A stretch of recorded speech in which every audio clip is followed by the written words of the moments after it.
예, 2월 24일 모닝 미팅 시작하겠습니다. 먼저 글로벌 투자 전략 발표해 주세요. 예, 글로벌 전략 말씀드리도록 하겠습니다. 자료를 갖고 계신 분은 ARKK와 팡의 제목을 갖고 있는 자료를 좀 참조를 해주시고요.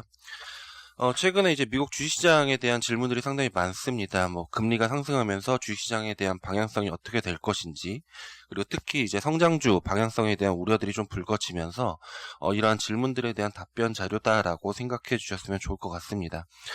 대표적인 성장주인 ARK 자산의 ETF ARKK랑 이제 팡주를 좀 비교를 해봤습니다. ARK 자산의 ETF 같은 경우에는 지난해 상승률이 한 100% 이상을 다 기록을 했었고요. 올해 역시 이제 연초 이후에 한 10%에서 20%의 상승률을 좀 기록을 하면서 시장 투자자들의 상당히 관심이 많은 자산 중에 하나다라고 좀 봐주셨으면 좋을 것 같은데요. ARKK라는 것들은 이제 ARK 자산의 대표적인 ETF입니다. 거기에 편입 종목들을 좀 봐주시면은 테슬라를 포함을 하고 있고요. 그리고 테슬라를 제외했을 때는 중소형 성장주로 좀 구성이 되어 있습니다. 다만 이제 팡주는 좀 제외를 시킨 그런 상황이다라고 좀 봐주실 수가 있을 것 같은데요. ARK 입장에서 팡을 편입하지 않은 이유들은 아무래도 규모가 크기 때문에 어떤 주가의 큰 폭 상승이 좀 어렵다라고 언급을 했었고요. ARK 입장에서는 이제 팡주를 혁신 성장주라기보다는 이미 실적주로 좀 인식한 것들이 아니냐라고 판단을 해볼 수가 있을 것 같습니다. 이제 문제점은 최근에 이제 금리가 상승하면서 ARK ETF의 약세 폭들이 시장 전체 대비 또는 이제 팡주보다 더 크게 나타나고 있다라는 점이 상당히 중요할 것 같은데요. 이런 것들은 이제 ARK ETF의 금리에 대한 민감도가 다른 자산보다 훨씬 더 높은 것들이 아니겠나라고 좀 보실 수가 있을 것 같습니다. 이런 현상들은 아무래도 이제 ARK의 ETF들이 어떤 기대 수익률이 낮기 때문에 고밸류 자산이고요. 그렇기 때문에 이제 금리의 상승에 좀 부침이 나타날 가능성들이 높다라는 점들인데요. ARK ETF의 PSR, 주가 매출액 비율 같은 것들은 11배 수준이다라는 점에서 밸류에이션 부담들이 상당히 높고, 반대로 이제 실적 개선세들은 상당히 느리게 나타나고 있는 상황들입니다. 반대로 이제 팡주 같은 경우에 PSR 같은 경우에서는 한 6배 수준으로 상당히 좀 저렴한 그런 상황들입니다. 이런 상황에서 이제 미국의 금리 상승세가 좀 이어졌을 경우에는 고밸류 업종 중심으로 주가의 하방 압력들이 좀 높아질 가능성들이 높다라고 좀 보고 있고요. 반대로 이제 팡주 같은 것들도 대표적인 성장주이지만 이미 이제 실제역 같은 것들이 추세적인 성장 사이클에 좀 진입한 그런 상황들이고, 이미 2014년도에 테이퍼링을 거치면서 테이퍼링 이슈가 불거졌을 때 고밸류 로 좀 지목을 받으면서 팡주가 조정을 받았었던 그런 상황들이 존재를 하는데, 지금은 이미 팡이 실적이 개선되는 그 추세적으로 성장하는 그런 사이클에 진입을 했기, 그 추세를 보이고 있는 상황들이기 때문에 어떤 그 금리 상승기에 실적이 좀 모멘텀이 받침이 되면서 팡주 같은 경우에서는 어떤 주가 조정법들이 좀 제한적이지 않을까라고 좀 보고 있습니다. 그래서 이제 결론적으로 말씀드리면은 금리가 상승하는 국면에서 주가에 대한 부침들이 분명히 나타날 가능성들이 높고요. 그리고 고밸류 업종들, 그리고 아크 자산 같은 것들이 상당히 변동폭이 확대될 여지가 좀 남아 있겠지만, 전체 주가 지수 측면에서는 실적이 좀 견조하게 버텨주고, 그리고 특히 이제 시총 비중들이 높은 팡주의 실적 가시성들이 상당히 높기 때문에 전체 주가 측면, 그리고 팡주 측면에서는 어떤 주가의 조정 압력들이 좀 제한적으로 나타날 가능성들도 좀 염두에 두자라고 좀 말씀드립니다. 그래서 이제 투자 전략 측면에서는 최근에 이제 워렌 버핏의 포트폴리오가 발표가 됐는데요. 기사상에는 이제 애플의 비중들을 좀 축소를 하고 다른 경기 민감제로 매입했다라는 언급들이 상당히 많았었는데, 여전히 애플 비중은 그 워렌 버핏의 포트폴리오 중에 가장 큰 비중들을 차지를 하고 있습니다. 이런 것들은 아무래도 실적 가시성들이 높은 성장주들을 비중들을 좀 유지를 하고, 그리고 인플레이션에 민감한 자산들을 추가적으로 편입하는 그런 모습들이다라고 좀 보실 수가 있기 때문에 워렌 버핏처럼 견조한 실적의 어떤 기술주 비중들은 좀 유지를 시키고, 모멘텀이 큰 이제 경기 민감 가치주로 수익률을 창출하는 그런 포트폴리오 전략을 좀 말씀을 드리고 있습니다. 그래서 이와 관련된 포트폴리오들은 이제 자료에 27페이지로 좀 참조를 해주셨으면 좋을 것 같고요. 이제 경기 민감 가치주와 관련된 것들은 여행과 관련된 에어비앤비라든지 익스피디아 같은 종목들을 좀 긍정적으로 볼 필요가 있겠다라고 좀 말씀을 드리고요. 그리고 최근에 이제 추가적인 경기 부양책에 따라서 소비 경기가 개선될 가능성들이 높기 때문에 이와 관련된 업종들인 달러트리라든지 타겟, 홈디포와 같은 종목들에 좀 관심을 두자라고 좀 말씀드립니다. 이와 더불어서 이제 성장주에 대한 비중들은 빵주를 추정하는 ETF로 좀 매수를 하시는 게 어떻겠나라고 좀 말씀을 드릴 수 있을 것 같습니다. 이상입니다. 투자 시계를 조금 길게 놓고 본다면은, 아크 ETF 쪽도 충분히 이렇게 가능성이 있다고 봐지는데, 그런 부분들은, 투자 시기 측면에서는 좀 어떻게 볼 수 있을까요? 금리에 대한 방향성이 가장 좀 중요할 것 같은데요. 지금 저희가 단기적으로 3, 4월 달에 금리가 좀 상승할 가능성들이 높다라고 보고, 하반기로 갈수록 금리가 다시 한번 안정화되지 않을까라고 좀, 그런 그림들을 그리고 있습니다. 그렇기 때문에, 시계열을 조금 더 길게 놓고 봤을 때는 금리가 안정되는 시점에서는 아무래도 성장성이 높은 그런 장기적인 성장성이 높은 아크 ETF와 같은 것들도 다시 한번 안정화될 가능성들이 높다라고 좀 보고 있고요. 다만 이제 금리가 상승하는 구간에서는 이제 고밸류 업종으로는 좀 조정이 불가피하겠다라고 좀 말씀드릴 수 있을 것 같습니다.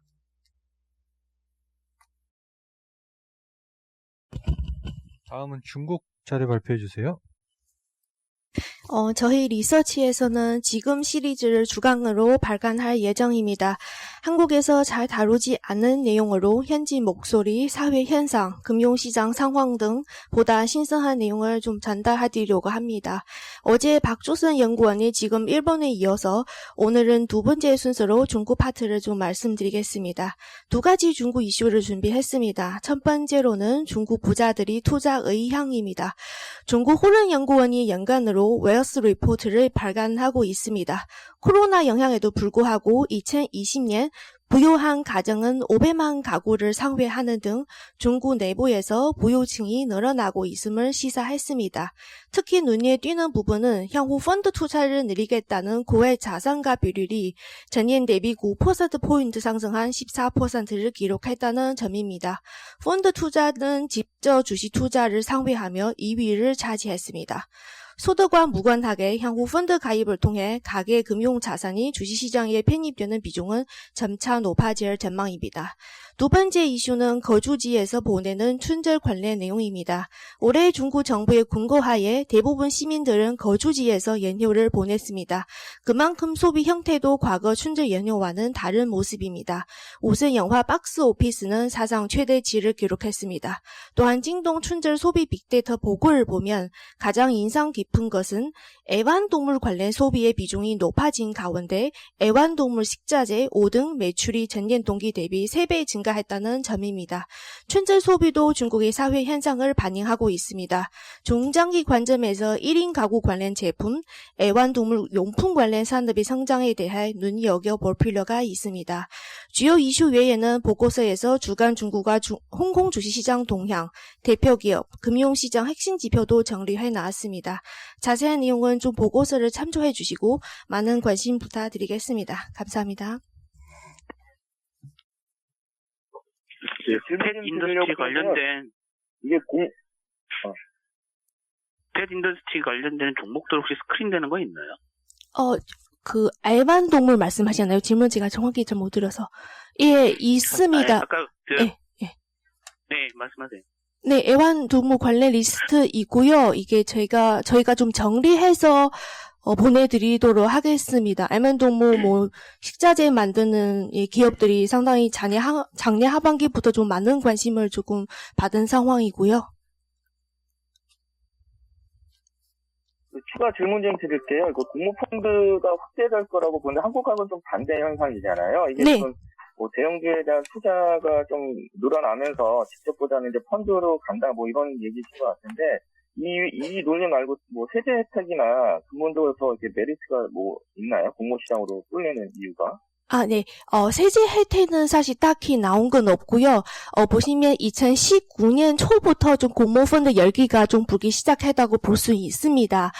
일단은 중국 거래 시스템의 좀 문제점이라고 표현할 수 있을 것 같습니다. 이게 단주 거래는 안 되고요. 거래해보시면 아시겠지만 100주 단위부터 시작해야 되거든요. 그래서 사실 귀주 못할 경우에도 지금 단가로 봤을 때는 한 번 사려면 최소 한화로 한 4천만 500만 원 정도 있어야 합니다. 그래서 어느 정도 작은 규모 있어야지 이게 좀 대형주 위주로 조금 이렇게 거래할 수 있는 상황이기 때문에 그래서 개별 투자자들이 사실 이런 작은 규모는 많은 안 가지고 있을 수도 있기 때문에 오히려 이 개인 투자는 이렇게 성과를 내기에는 기관보다는 조금 성과를 좀 내지 못했다 볼 수 있겠습니다. 그래서 과거 2년 동안 중국 공모펀드 수익률이 평균으로 40% 이상을 기록했거든요. 그래서 역으로 얘기하면 개인 투자자는 뭐 어떤 개별 종목으로 했을 때는 상당히 좀 수익률이 저조하고 오히려 이런 공모펀드 가입을 통해서도 높은 수익률을 창출할 수 있기 때문에 이쪽으로 조금 더 많은 관심이 갖고 있고요. 또 대형주 위주로 조금 많이 쏠린 현상이 작년 하반기부터 보이기 때문에 역시 얘 또한 공모펀드에 조금 자금이 유입될 수 있는 원동력으로 볼 수 있겠습니다. 예, 다음은 채권 전략 박민수 연구원입니다. 네, 채권시장 외국인 동향 자료입니다. 지난 2주간 외국인의 원화채권 보유 잔고는 약 5조 원 증가했고요. 동기간 국고채 금리가 3년물 3.8bp, 10년물 14.8bp 상승했다는 점을 감안하면 상당히 과감한 저가 매수에 나섰다고 볼 수 있습니다. 주요 선진국 금리 상승세가 본격화된 가운데 상대적으로 금리 상승의 여력이 낮다는 점에서 원화채권 투자 매력이 높아진 것으로 보이고요. 특히 외국인은 국내 채권 시장에서 장기물 투자 비중을 늘리고 있는데 지난 2주간 10년 이상 장기물에 한하면 외국인은 보험사 다음으로 가장 많은 순매수를 기록했습니다.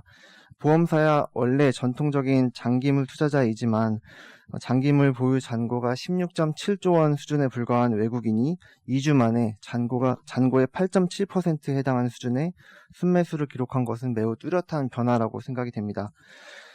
3월에는 외국인 잔고가 5.5조 원 만기 도래할 예정이고요. 주요 선진국의 금리 상승세가 여전히 진행 중이기 때문에 국내 채권 시장에서 약간의 변동성이 있더라도 외국인은 국내 채권 시장에서 저가 매수를 이어갈 가능성이 높고 재투자를 할 때 스왑 포인트 효과는 크게 기대하기 어렵기 때문에 단기물보다는 장기물 위주로 저가 매수에 나설 가능성이 높다 이렇게 보고 있습니다. 이상입니다. 예, 다음은 산업기업 분석 발표하겠습니다. 먼저 ESG 리서치 발표해 주세요. 예, ESG가 대세가 됐습니다. 국민연금에서 사회책임 투자 확대하고 있고요. 국내 규제 환경 변화가 되고 있고 ESG 공시가 강화되고 있고 기업 인식도 변화하고 있습니다. ESG는 이제 투자에서의 필수 요소로 자리를 잡아가고 있고요. 이 페이지를 보시면 이런 변화에 맞춰서 저희가 지속가능성 테마, ESG 펀드 운용, ESG 채권 관련된 이슈를 13가지를 선정을 하고 영향을 분석을 해봤습니다. 제가 먼저 소셜 거버넌스 말씀드리고 이어서 황윤식, 김재은, 한광열 위원 순서로 말씀을 드리겠습니다. 11페이지 소셜 이슈입니다. 기업들이 여태까지는 쉐어홀더 밸류 제고를 위해서 노력을 했지만 앞으로는 스테이크홀더, 그러니까 모든 이해관계자 가치 제고를 위해서 노력을 해야 된다는 얘기고요. 일감 몰아주기 규제 강화, 여성 등기 임원 의무화 준비 등을 이슈로 들 수 있겠습니다. 일감 몰아주기 규제 강화는 일전에 자료로도 말씀드렸는데 내년부터 개정공정거래법에서 사익 편취 규제 대상 확대가 됩니다. 수혜법인 총수일가 지분 요건이 20%로 강화가 되고 별도로만 봤던 것을 이제는 50% 지분 초과 자회사, 연결회사까지도 규제 대상으로 확대를 합니다. 전자의 경우는 현대글로비스, 후자의 경우는 삼성물산이 여기에 해당이 되는데 결론적으로 대형 상장사들이 이것 때문에 지분을 처분할 가능성은 높지 않다. 여기에는 여태까지 법 그리고 도덕적인 기준이 상당히 올라왔고 또 전속고발제가 유지가 되기 때문에 불공정 행위 적발 빈도가 더 올라갈 가능성은 좀 크지 않다라고 보기 때문입니다. 두 번째로 여성 등기임원 의무화 준비인데요. 작년 7월부터 개정 자본시장법 시행이 됐습니다. 그래서 2년 내, 그러니까 내년 6월까지는 이사회에서 여성을 최소 1명 두도록 했습니다. 이사회 다양성 제고를 통해서 기업가치 제고가 기대가 되는데요. 표 3번을 보시면 2019년 말 기준으로는 자산총액 2조 원 이상 상장사 211개 중에서 여성 임원이 0.3명, 그러니까 총 55명밖에 안 됐고요. 이게 권고안을 따른다면 내년에 가면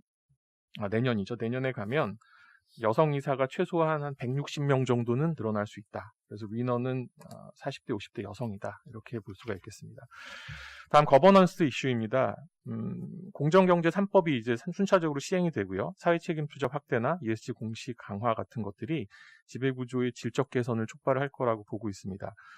주주행동주의 강화, 지배구조 규제 강화, 그리고 ESG 정보 공시 확대를 이슈로 들 수 있습니다. 주주행동주의 강화는 이미 개정상법이 올해부터 시행이 되고 있고요.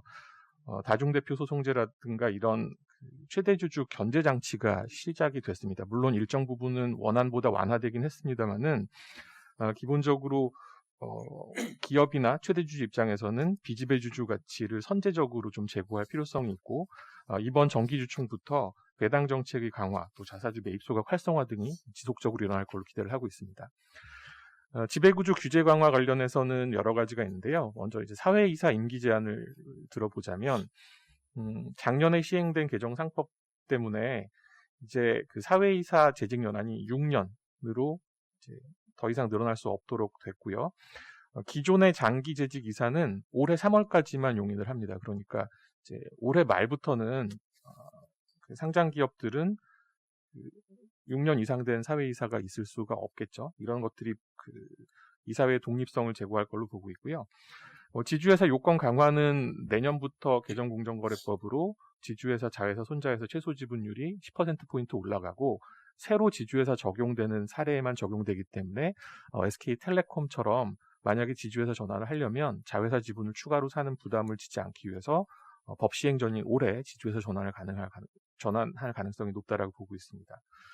그리고 수단 출자 규제나 공익법인, 금융보험사 의결권 제한 등은 그 적용 대상이라든가 영향이 그렇게 크지는 않을 걸로 보고 있습니다.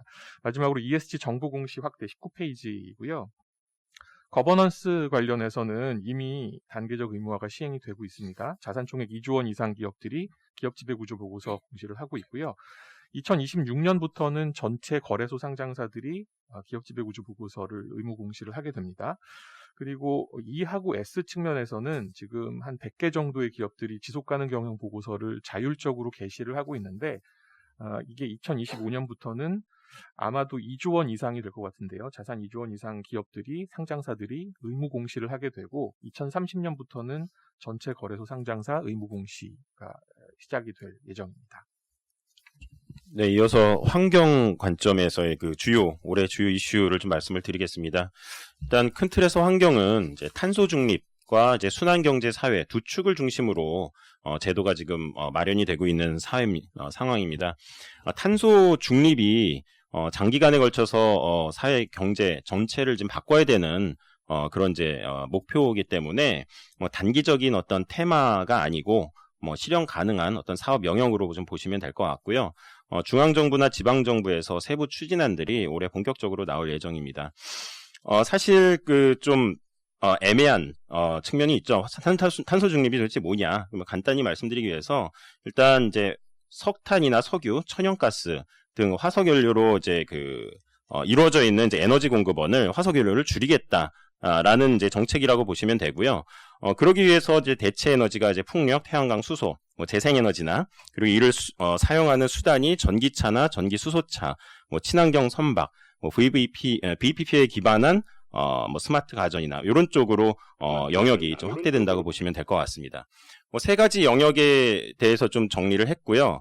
일단 그 전기차 2차 전지 분야는 올해부터 이제 규제가 좀 강화될 예정입니다. 어제 아이오닉 5가 이제 공개가 됐는데 각 기업들이 그 일환으로 각 전기차종을 다량 좀 올해부터 출시할 예정입니다. EU가 강력한 규제가 시행이 되고 있고요.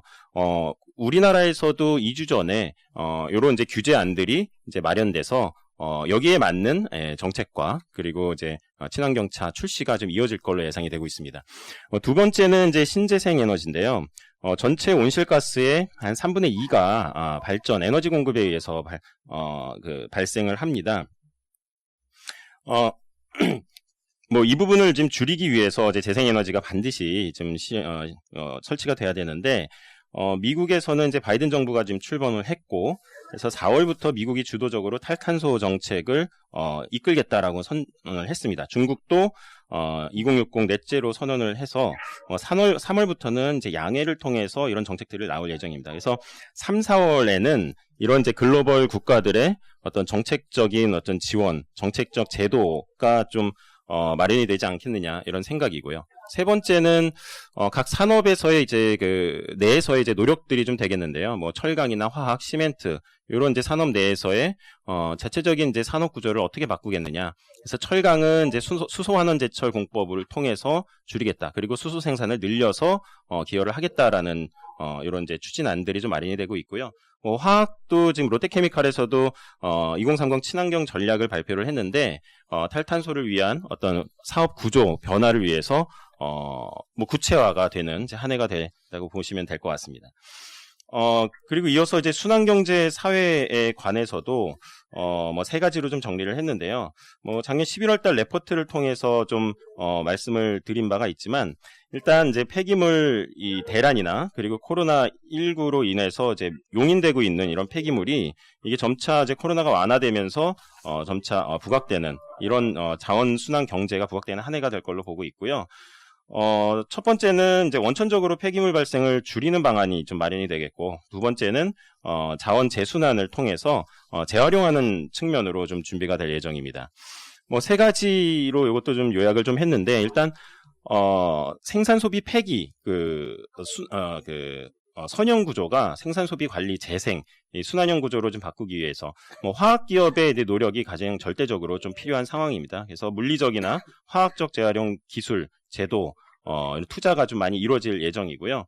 뭐 식음료나 석유화학이 가장 앞서서 있습니다. 지난주 이제 CJ제일제당도 관련 정책에 대해서 좀 레포트가 좀 나왔는데 마찬가지로 이제 SKC나 롯데케미칼도 뭐 이런 이제 바이오 플라스틱 개발에 대해서 본격화하는 한 해가 좀 될 걸로 예상이 됩니다. 뭐 두 번째가 이제 시멘트고요. 저희 쪽에서도 시멘트의 이제 에너지 재활용에 대해서 뭐 이야기를 많이 좀 하고 있고요. 결국 연료비 절감 가능, 그리고 폐기물 처리 수수료, ESG 지표 개선이 가능하기 때문에 뭐 올해부터 사실 이런 부분들이 완공이 되고 이용이 되면서 본격화되는 한 해가 되지 않겠느냐 생각입니다. 마지막으로는 이제 더블그린이라고 말씀을 드리는데 2차 전지나 이제 태양광 모듈도 친환경이지만 재활용을 하면서 한 번 더 그린 산업으로 바뀔 수 있다라는 점이고요. 뭐 폐배터리 발생량을 보면은 2차 전지 생산량을 보면은 급격한 성장이 가능합니다. 그게 이제 자동차에서 폐배터리로 되는 이제 5년에서 10년 시계열을 연장을 하면은 그대로 다시 나오는 이 제품이거든요. 그래서 에코프로 CNG 같은 경우 그 금속 스크랩 회수 공장이 올해 완공이 됩니다. 그래서 이런 사업이 시작이 되는 그런 모습들이 기업들이 나오겠고요. 태양광은 이제 그렇게 이제 본격화되진 않았지만 준비가 지금 후속 대책들이 좀 마련될 걸로 예상이 되는 상황입니다. 이어서 예. 펀드 쪽 말씀드릴게요. 세 가지 정도 좀 올해 좀 특이할 만할 것 같고요. 지금 현재 펀드 시장에서는 뭐 공모펀드 전체적으로 좀 안 좋은 상황인데요. 이런 것들이 이제 뭐 기업의 인식이라든지 운용사, 투자자들이 다 이제 인식들이 변하면서 여기다 정책까지 붙으면서 어떤 공모펀드의 좀 돌파구로 좀 작용할 수 있을 것 같다 생각이고요. 현재는 지금 국내 주식 위주로 지금 많이 설정이 되어 있는데 올해부터는 뭐 해외 주식이나 채권도 관심이 좀 많아지지 않을까 생각을 하고 있고, 두 번째는 이제 전략이 다양해질 것 같습니다. 지금 현재는 그냥 ESG 인티그레이션이라 그래가지고 그냥 좀 사실 애매해요. 근데 그런 것들을 조금 좀 차별화시킬 수 있는 전략들, 예를 들어 뭐 뉴딜 테마라든가 이런 것들을 활용하는 ESG 펀드들이 좀 많이 나올 것 같고요. 세 번째로는 이제 글로벌적으로 이제 펀드 플로어가 늘다 보니까 여기에 포함된 국내 종목들이 좀 수혜가 될 것 같아요. 그래서 종목들은 그 보고서에 자세히 적어놨으니까 그건 좀 참고하시면 될 것 같습니다. 네, ESG 채권 쪽에서 이슈는 크게 세 가지. 첫 번째로는 이제 ESG 채권 투자 성과, 두 번째로는 ESG 등급과 YTM 관계, 그다음에 세 번째는 발행 측면인데요. 첫 번째 성과 측면에서는 아직까지는 ESG 채권이 일반 채권을 아웃퍼폼한다라고 일반화시키기는 어렵습니다. 다만 ESG 채권 발행 잔액이 계속해서 늘어날수록 이거는 가시적으로 아웃퍼폼을 할 것으로 저희는 보고 있고, 두 번째로는 ESG 등급이 높을수록 사실 신용 등급도 좀 높고 그러다 보니까 YTM은 오히려 좀 낮아지는 상황입니다. 사실 이제 YTM이 좀 낮긴 하지만 전반적으로 기업이 ESG를 추구할수록 전반적인 어떤 채권 관련 리스크도 낮다고 판단하기 때문에 저는 이제 특히나 투자 측면에서도 투자자들이 더 선호가 되기 때문에 YTM 더 낮아질 수밖에 없다라고 보고 있고, 발행 같은 경우는 지난해 이제 소셜본드, 그 다음에 공공기관 발행이 늘었는데 올해는 또 일반 기업들 발행이 크게 늘고 있죠. 앞으로 발행 행태와 주체는 더욱 다변화될 것이다 라고 판단하고 있습니다. 이상입니다.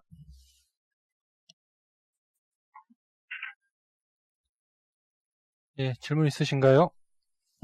예, 질문 없으시면 다음 반도체 산업 발표하겠습니다. 도현우 연구원입니다. 예, 반도체 말씀드리겠습니다. 그 2분기 디램 고정거래 가격이 어느 정도 이제 감이 잡히고 있는데요. 현재 시장 참여자 대다수가 한 5%에서 8% 정도 예상을 하고 있는데, 뭐 전망 기관이라든지 그 최근에 이제 업계에 의하면 한 13%에서 15% 정도 이상 올라갈 가능성이 있어 보입니다. 기존의 예상보다 이제 훨씬 더 높은 수치로 올라갈 것 같고요. 이게 최근에 이제 뭐 하이닉스라든지 뭐 삼성전자 주가에 또 한번 이제 모멘텀으로 작용할 수 있지 않을까, 그렇게 생각이 됩니다. 더 많이 올라가는 이유는 일단 첫 번째로 수요가 되게 좋습니다. 수요 중에서 서버 수요가 2분기부터 상당히 좋아질 것 같고요.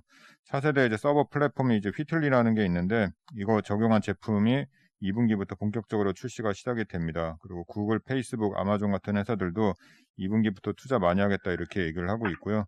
PC도 올해 그 1월 달부터 수요가 더 증가하고 있고, 올해 판매량이 3억대로 작년 대비해서 한 8% 정도 증가할 가능성이 좀 있지 않을까, 그렇게 생각이 됩니다. 그리고 그래픽 디램 수요도 최근에 좋고요. 뭐 소니 플레이스테이션 5 같은 작년 하반기에 나온 신규 게임 콘솔 수요 좋고, 최근에 이제 암호화폐 채굴 수요가 많기 때문에 뭐 엔비디아의 그래픽 카드 이런 것들이 시장에서 구할 수 없을 정도로 지금 판매가 좀 양호한 상황이다, 그렇게 보면 될 것 같습니다. 그리고 증가하는 이제 수요 대비해서 공급 증가세는 이제 둔화되고 있고요. 올해 삼성전자, 하이닉스 디램 투자 이제 많이 안 할 거고, 그리고 이제 선도 업체 원알파 나노미터 공정 전환 지연되고 있고요. 그 일부 업체 이제 마이크론인데요. 이게 테크가 좀 많이 파편화되고 있어가지고 팹 운영 효율성이 좀 많이 둔화되고 있습니다. 그래서 이런 것들이 출하 증가세 축소에 영향을 주지 않을까, 그렇게 생각하고 있습니다. 이상입니다. 다음은 덴티움 나완준 연구원입니다. 네, 덴티움 4분기 실적 발표했고요. 연결 매출액, 영업이익, 컨센서스 대비 각각 16.8%, 37% 상회하며 어닝 서프라이즈를 기록했습니다. 온라인 마케팅 강화에 따른 비용 절감 효과를 확인을 했고요. 특히 이제 코로나19 불확실성을 고려해서 이제 대손 충당금과 재고자산 충당금을 매우 보수적으로 설정했음에도 불구하고 영업이익률이 22.6%로 우수한 수준을 보였습니다. 또한 이제 영업 외단에서는 조세심판 청구 승소 관련 세금이 유입되면서 순이익도 흑자 전환하는 모습을 보였습니다. 이연 수요 효과에 따른 내수 증가세를 확인을 했고요.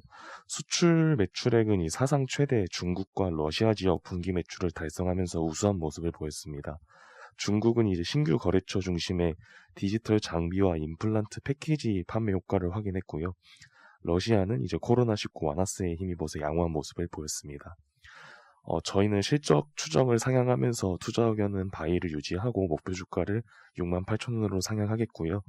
올해 매출액을 이제 2,953억, 영업이익 609억 원으로 추정을 합니다. 저희는 이제 중국 내에서 임플란트 식립 가능 의사 수와 식립 수요 자체가 증가한 것으로 판단을 해서 중국 임플란트 시장이 개화기에 진입한 것으로 판단을 하고요. 올해는 이제 중국, 러시아, 동남아 등의 이머징 시장 중심의 견조한 탑라인 성장을 예상을 합니다.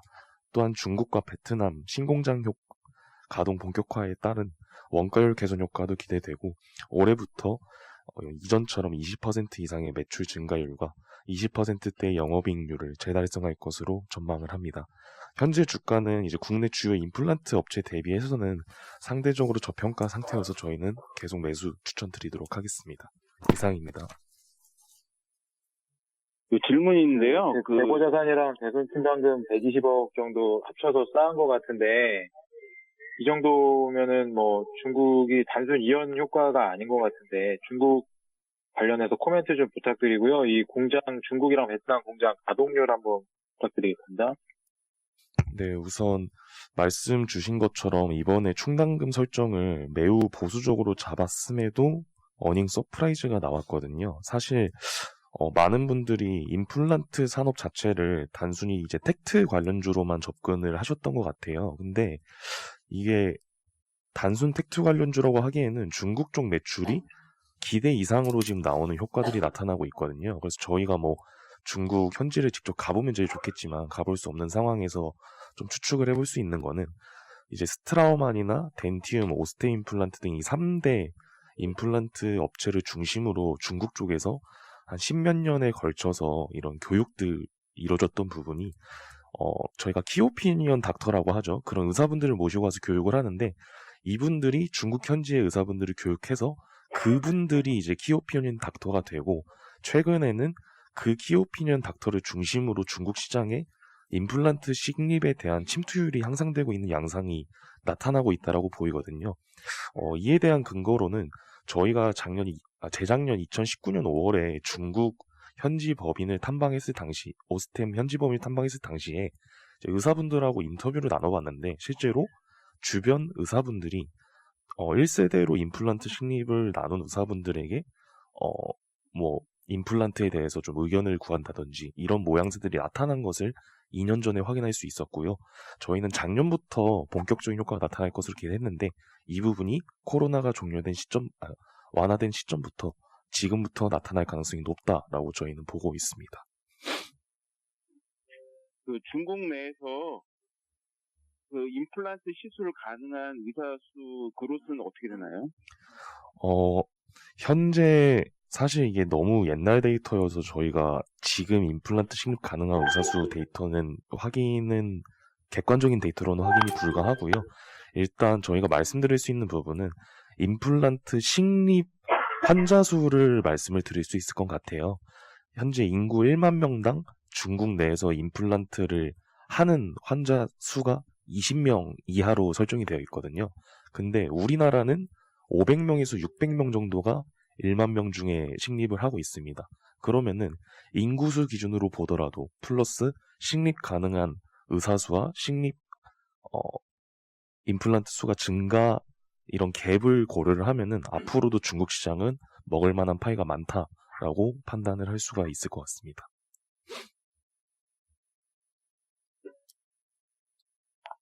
예, 다음은 잉글로드랩 백준기 연구원입니다. 네. 저 잉그루드랩은 작년 연말부터 이제 올해 작년 코로나 효과로 인해서 기저가 이제 굉장히 낮기 때문에 좀 보자라고 이제 말씀드리고 있고, 간단히 말씀드리면 이제 미국에 있는 화장품 OEM 삽니다. 실적이 이번에 나와서 실적 잘 나왔다고 좀 말씀을 드리겠고요. 달러 환율이 좀 빠졌는데도 불구하고 실제로 달러 매출 자체가 잘 나왔기 때문에 서프라이즈가 나왔다고 보시면 될 것 같고요. 그리고 이제 이 회사 포인트가 크게 두 가지인데, 첫 번째는 미국에서 최근에 온라인을 기반으로 한 화장품 신규 고객사들이 잉그루드랩에 추가가 좀 됐고, 그 회사들이 성장이 되게 좋습니다. 뭐 피치앤릴리나 뭐 뷰티리시 같은 이제 회사들인데요. 이 회사들 수주를 많이 받아서 작년 4분기 실적도 잘 나왔다고 보시면 될 것 같고, 요 이제 기반이 이제 대부분 미국에 있는 화장품 회사들이 글로벌 회사들이다 보니까 그러니까 각 국가마다 글로벌 국가마다 들어가서 생산 기반이 있어요. 그러다 보니까 본토에는 OEM 기반이 약간 이제 부족한데, 사실 그 마켓을 이제 잉그루드랩이 잘 들어갔다라고 보시면 될 것 같고, 그래서 미국에 있는 온라인 기업들, 화장품 기업들이 잘 되면 이제 본토에서 생산을 해야 되니 잉그루드랩한테는 수혜다, 이렇게 보시면 될 것 같아요. 그리고 두 번째 포인트는 코스메카 코리아가 2018년에 이 회사를 인수를 하면서 계속 1%포인트 정도씩 원가율이 계속 빠지고 있습니다. 그래서 작년에는 공장 이제 하나를 또 스크랩을 해서 대형 공장으로 이제 하나로 다 이제 밀어넣었고요. 그래서 올해는 이제 매출도 좋지만 원가율에서도 상당히 좀 나이스해서 작년 77억 영업이익 나왔고 올해는 170억 가까이 영업이익 보고 있어서 계속 이제 추천을 드릴 생각입니다. 이상입니다. 작년 4분기에 그 아마존 인식이 포털 내에서는 상위권으로 기록을 한 것 같은데 매출이 왜 이렇게 생각보다 인식분이 적었는지 이유랑요. 그다음에 올해 아마존 관련 비즈니스 확장 계획이 어떻게 되는지 코멘트 좀 부탁드리겠습니다. 네, 아마존 쪽으로는 일단 지금 손소독제가 160억 정도 계약이 돼서 전체 매출의 한 13% 정도가 나가고 있고요. 요게 4분기 때 아까 말씀해주신 그 부분은 이제 인그루드랩만이 그 제품을 만드는 것이 아니기 때문에 그렇고요. 4분기 때 그 160억 계약한 것 중에 굉장히 그냥 한 5억에서 한 10억 정도만 이제 매출이 반영이 돼서 올해 상반기 때는 아마존 매출이 이제 본격적으로 나와서 전년 대비는 영업이익 성장률이 거의 200% 이상 나올 것 같아요. 그래서 상당히 좋고, 이제 이것뿐만이 아니라 상반기 내로 그 시트 마스크 이제 저희 하실 때 시트지 있잖아요. 그것도 이제 납품을 하기 때문에 아마존은 앞으로 탑3 안에 드는 고객사로 이제 들어올 것 같습니다. 다음은 사이버원 강경은 연구원입니다. 네, IPO 예정기업 사이버원 말씀드리겠습니다. 이 회사는 이제 정보 보안 전문 기업이고요. 주요 사업 영역은 보안 관제, 보안 컨설팅, 그리고 스마트 시스템입니다. 데이터 3법, 디지털 뉴딜, 정보보호 산업 진흥 계획 등에 따라 정보 보안 의무 대상자가 증가하고 또 관련 투자가 확대되면서 정보 보안 산업의 성장 잠재력은 좀 높은 상황입니다. 동사 같은 경우는 이제 3대 국가 지정 라이선스, 보안관제 전문 기업, 정보보호 전문 서비스 기업, 개인정보 영향평가 기관을 모두 보유한 국내 5대 보안 기업 중 하나고요. 높은 고객 증가율과 이제 재계약률로 안정적 외형 성장 기반을 확보하였습니다. 또한 AI 통합 보안관제 시스템으로 이제 수익성 개선 추세가 지속될 예상이고요. 올해 기준 PR은 이제 공모가 기준 14.5에서 15.8배 수준입니다. 수 예측일은 오늘과 내일 양일간 진행될 예정이고요. 상장 예정일은 3월 11일입니다. 이상입니다. 네, 다음은 해외 주식 월보. 네, 해외 주식 월간으로 말씀드리는 섹터 탑픽스 자료입니다. 저희 계속 말씀드리지만 이 자료는 저희 NH투자증권 기업부속부 애널리스트가 선정한 각 섹터별 해외 주식 탑픽을 소개하는 자료고요. 혹시라도 포트폴리오로 제시하는 건 아니니까 그렇게 이해를 해주시기 바랍니다. 지난 1월 달에 추천했던 종목 중에서는 지금 수익률이 좋았던 게 비욘드 미트가 한 14% 정도 올랐고요. 그리고 태평양 항공그룹, 그러니까 이게 벌크 운임 강세론에서 27% 정도 올랐습니다. 그 밖에도 마이크론 테크놀로지나 보선철강, 트레이드 데스크가 10% 이상 상승하면서 상대적으로 양호한 성과를 보였습니다. 이번 달에 새로 편입된 종목은 뱅크 오브 아메리카, 알파벳, 유니버설 디스플레이, 캐터필라, 중국 몽우우유, 평안보험, 통화국가 등입니다. 자세한 내용은 자료를 참고해 주시기 바랍니다. 이상입니다. 네, 이상으로 준비된 자료 발표를 마치겠습니다.